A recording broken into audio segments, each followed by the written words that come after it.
2026ஆம் வருடம் சட்டமன்ற தேர்தல் நெருங்கி வந்துருச்சுது. இன்னும் ஒரு வாரத்திலோ அல்லது ஒரு சில நாட்களிலோ தேர்தல் தேதியை அறிவிக்கும் தேர்தல் ஆணையம். பிரதான கட்சிகள் அனைத்தும் சீட்டு பேரம், கூட்டணி பேரம் பேசிக் கொண்டிருக்கிற இந்த நேரத்தில் நாம் தமிழர் கட்சி மட்டும் தங்களுடைய பணியினை தொடங்கிவிட்டார்கள். அந்த வகையில் ராதாபுரம் சட்டமன்ற தொகுதி நாம் தமிழர் கட்சியின் வேட்பாளராக களமிறக்கப்பட்டிருக்கும் நமது சகோதரி கிரிஜா தாமரை பாண்டியன் அவர்களுடைய வெற்றி வாய்ப்பு இந்த தொகுதியில் எப்படி இருக்கிறது, இதற்கு முன்னால் இருந்த சட்டமன்ற உறுப்பினர்கள் செய்த செயல் என்ன, தற்போது சட்டமன்ற உறுப்பினராய் இருக்கிற மாண்புமிகு அப்பா அவர்கள் செய்த செயல்கள் என்ன, ராதாபுரம் சட்டமன்ற தொகுதி இதற்கு முன்னால் கடந்து வந்த பாதை அனைத்தையும் பார்ப்போம். நான் யாழ் சுரேஷ், யாழ் அரங்கத்திற்கு உங்கள் அனைவரையும் வரவேற்கிறேன்.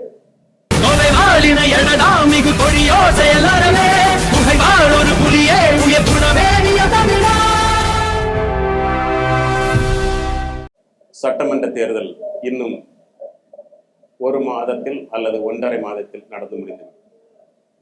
அடுத்து ஆட்சி அமைக்கப் போவது யார்? நாம் தமிழர் கட்சிக்கு இது 3வது சட்டமன்ற தேர்தல். இந்த தேர்தலில் நாம் தமிழர் கட்சி சாதிக்குமா?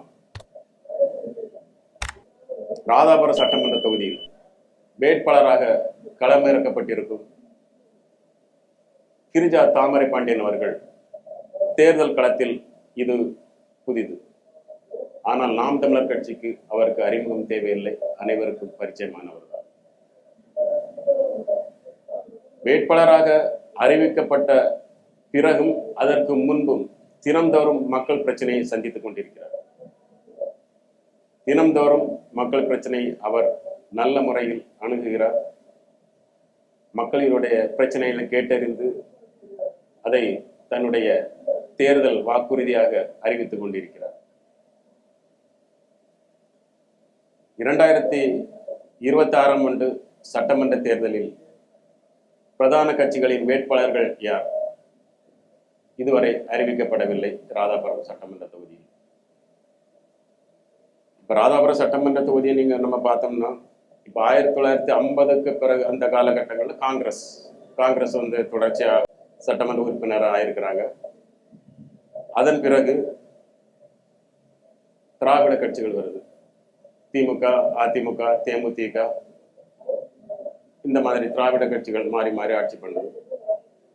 பலமுறை அதிக முறை சட்டமன்ற உறுப்பினராக தேர்ந்தெடுக்கப்பட்டவர் இப்போது சட்டமன்ற தலைவராக இருக்கிற அப்பாவு அவர்கள்.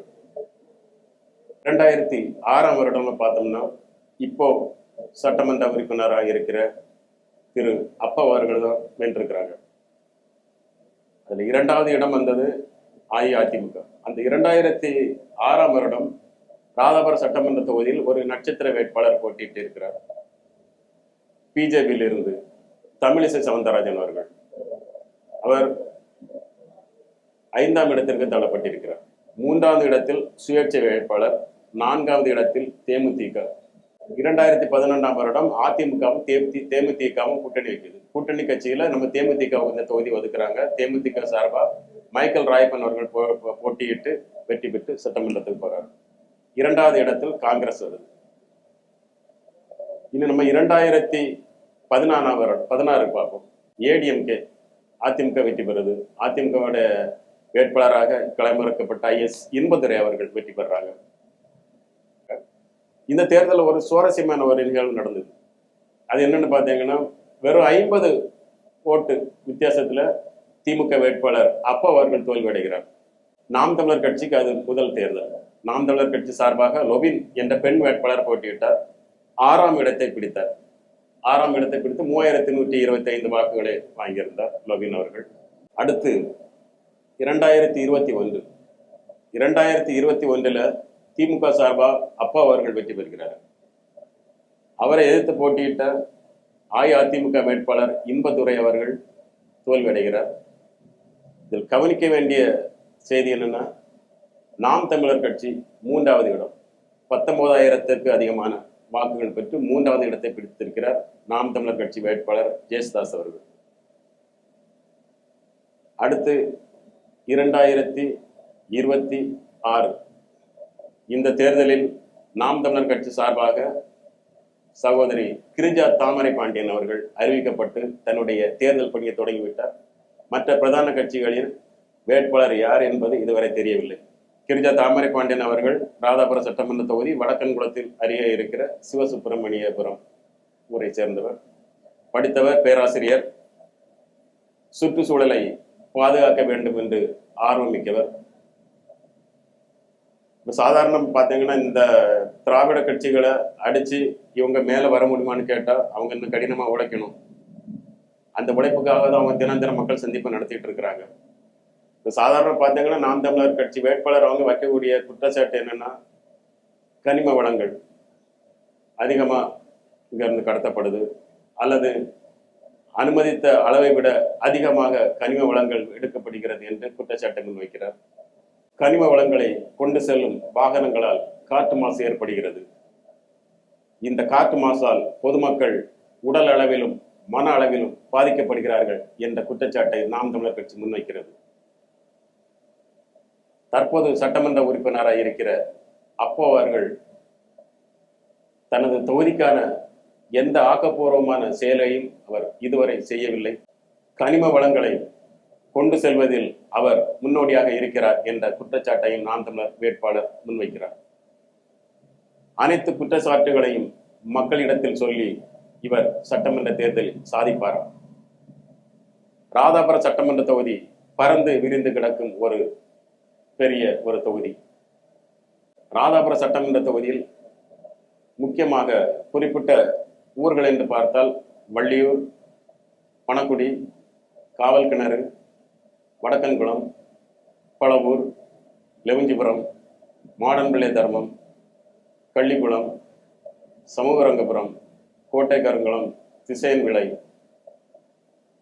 இப்படி அந்த சுற்றுவட்டார பகுதி, இன்னும் இந்த ஒவ்வொரு ஊர்களையும் உள்ளடக்கிய பல 100 கிராமங்கள் ராதாபுரம் சட்டமன்ற தொகுதியில் இருக்கிறது. மக்களுடைய தேவைகள் என்ன அனைத்தையும் அறிந்து அவருடைய தேவைகளை வாக்குறுதிகளாக மாற்றி அந்த மக்களின் குரலாக நாம் தமிழர் கட்சியின் வேட்பாளர் கிரிஜா தாமரை பாண்டியன் அவர்கள் எதிரொலிப்பார்.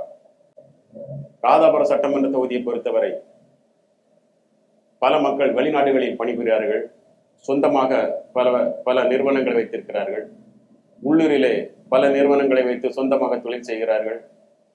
கூலி தொழிலாளர்கள் அதிகம் இந்த தொகுதியிலே இருக்கிறார்கள். ராதாபுரம் சட்டமன்ற தொகுதி ஒரு வறட்சி தொகுதியாகவே இருக்கிறது. ஒரு 40% அளவிற்கு விவசாயம் நடந்தாலும் பெரும்பான்மையான நிலப்பரப்புகள் தரிசு பூமியாகவே இருக்கிறது.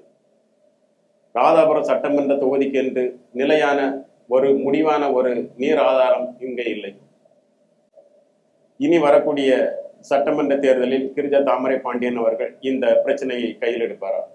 ராதாபுரம் சட்டமன்ற தொகுதிக்கு நிரந்தரமான ஒரு நீர் ஆதாரத்தை கொண்டு வருவாரா?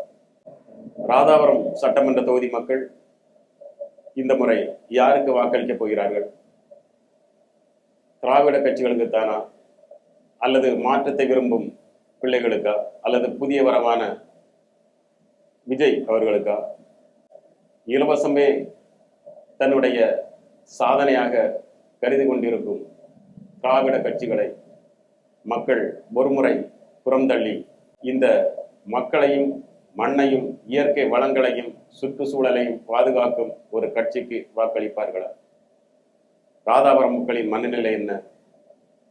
2026 தேர்தல் பதில் சொல்லட்டும்.